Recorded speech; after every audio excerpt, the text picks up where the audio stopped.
realized that my childhood trauma has been really like running my life all these years. And so now that I realize it, I was like, all right, let's do something about it. Like, but it's like starting to all make sense. It's starting to all make sense.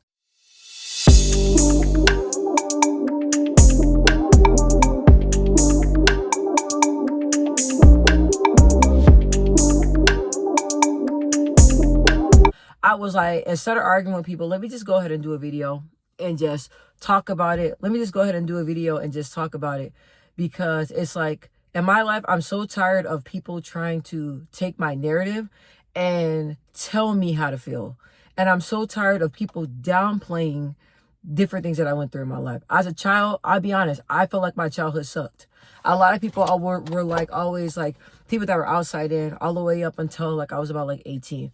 People were always like, oh, like you have everything, like materialistically, like you go in your house, like you guys have everything, like you guys got like, you know, air hockey machines, foosball tables, or we always used to have like the lavish parties. And even like in high school, we always had like when the Chargers first came out, like my dad had a Charger that was like black on black Charger, right? Black on black, meaning it was a black Charger and then it had black rims with it and it was really clean. So we always had like the newest cars, and everybody outside in was like, man, like when I wasn't open like that, but when I wanted to be open, when I wanted to like kind of share or say things that like I went through in my life, I never really got to get it out, because before I can even like say, like, let's say if somebody's talking about like what they went through as a child, right? And let's say they're from the hood or whatever. Because a lot of my cousins, a lot of my friends, and a lot of people from the hood, right? So like we'll be talking, I'm like, yeah, like I can relate to that. And then the first thing people want to say, they always said that I was like a white girl because I was like black, and they felt like the way I was black, but the way that I talk and everything was different.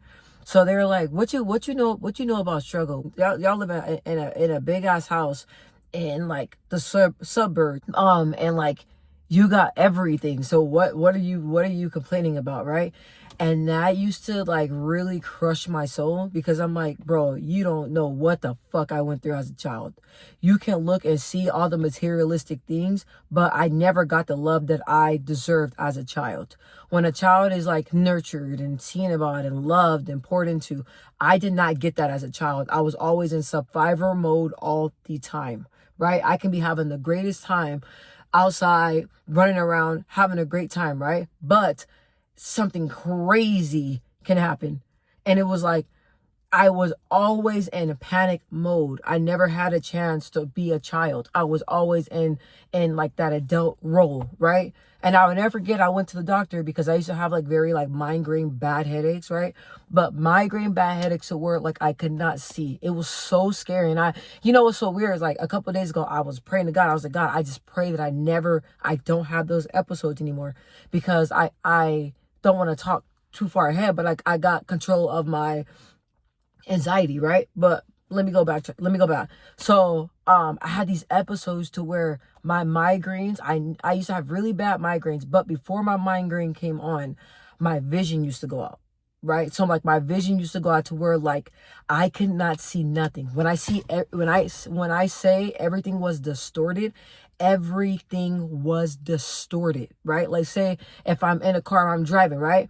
I will have to like pull over on the side of the road and stop and take a nap or drink hella water and close my eyes for like at least like 30 minutes, or at least if 30 minutes, close my eyes if I can't sleep. But if I was able to sleep, I would be able to wake up feeling normal, right? So I will have those type of episodes, and it was so scary because like you can put up 1, you can put up 2, you can put up 3. I cannot tell you what it is. It was so scary. It was, and it was so scary that, and I'm about to, I feel it in my little soul. It was so scary, I would cry because it was just terrifying, right? So I would tell my mom, and I would tell my mom, I'm like, Mom, like, I don't know what's going on, but like, this is scary. Like, this is what I'm feeling, right? So come to find out, she took me to the doctor, and the doctor was like, well, what's going on, right? And then, of course, my mom was talking. You're young, you don't know. So he was like, well, I'm asking what's going on because like at this type of age, she's under a lot of stress.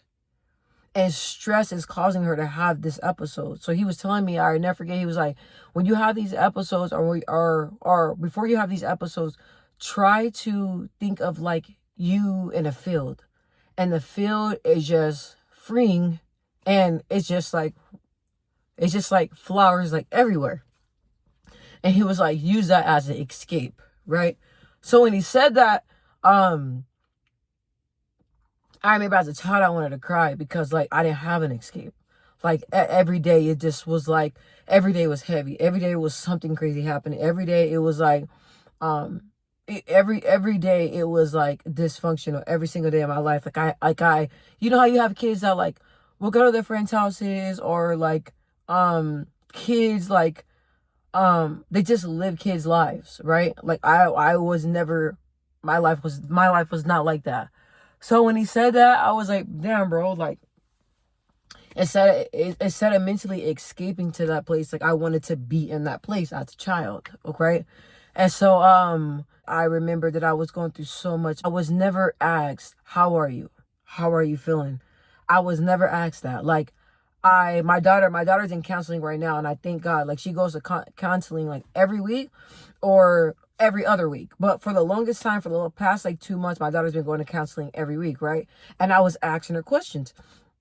And my daughter's like, my daughter don't like you asking a lot of questions. Like she's like young, but like she's like mature for her age. Like she likes to have her privacy, right? She's like, is there a reason why you ask me all these questions?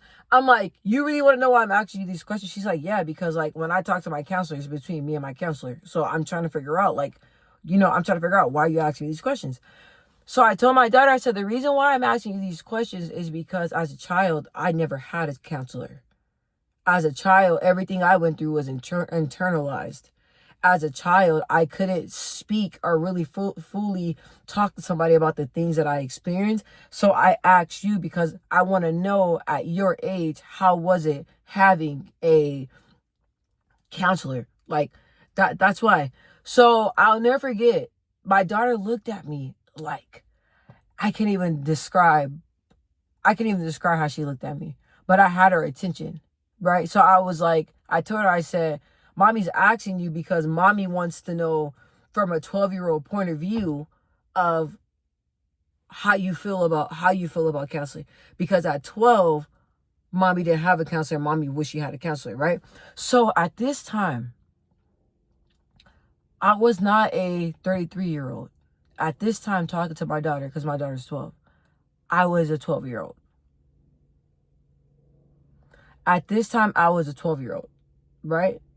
Bear with me. I was a 12-year-old asking another 12-year-old a question, right? And that's what I'm saying. My childhood trauma has been affecting my life, and I've been living the years as an adult still as a child, because I realized I have not healed or spoke about anything that happened in my childhood openly and honestly with somebody. I have not. So I was like, damn. So this whole time I'm operating, but I'm operating as a child. A hurt, wounded, unhealed a child that needs love. That's what I've been operating as. So even when I talk to certain people, I notice I get triggered by certain things, right? And I'm like, why I get triggered, right? And I notice I get triggered because that part of me that's triggered is a part of me that never healed as a child. So this whole time I'm like, I'm operating as a child. And I noticed that because I'm like, dang, like my actions and everything, it's very childlike. Even when like people, like for example, like me, I don't throw shit that people got going on in their face, but I notice that people like to do that shit to me. And then if I start throwing it up in their face, then they be like, what's going on?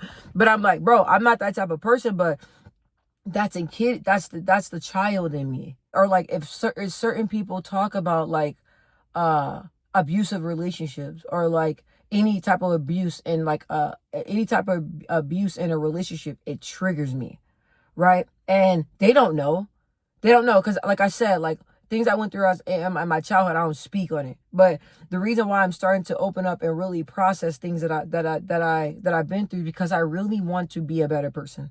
I really want to break free from that little girl.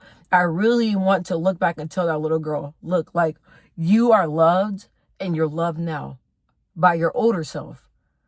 And it's like, how do I describe it, bro? It's like every time I think about the hurt as a child, I can see me as a child. I can see my face. I can see the way I felt. I can see how lost and how I can see that child, right?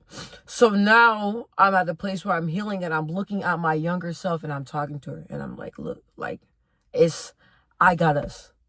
Just, we got to heal. I got us, right? Myself reflecting and talking to my younger self, like, you're good. Like, we got this, right? And it's so crazy because when I say that, I can visualize me as a child and me like looking lost, looking confused, looking like, got that look on my face like I'm crying out for help, right? So now I'm like, yo, you gotta do something. Like, you gotta really heal. You gotta really like, so I've been really working on my emotional intelligence, right? Because I noticed, like, I grew up in a family where, you know, like, you got something, y'all got some problems. Y'all either gonna throw hands, scream, or bottom line, scream or throw hands. That's it. Scream or throw hands, or y'all is just gonna be a very dysfunctional communication. Now, as I get older, I don't like that.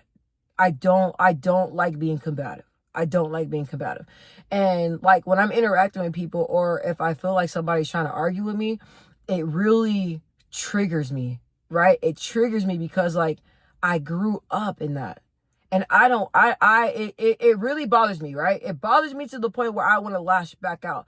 But people would think, oh, she's lashing back out because she's angry. No, I'm lashing back out because I'm telling you to back the fuck off. That's what I'm telling you. Because this is triggering me and taking me back to different parts of my life.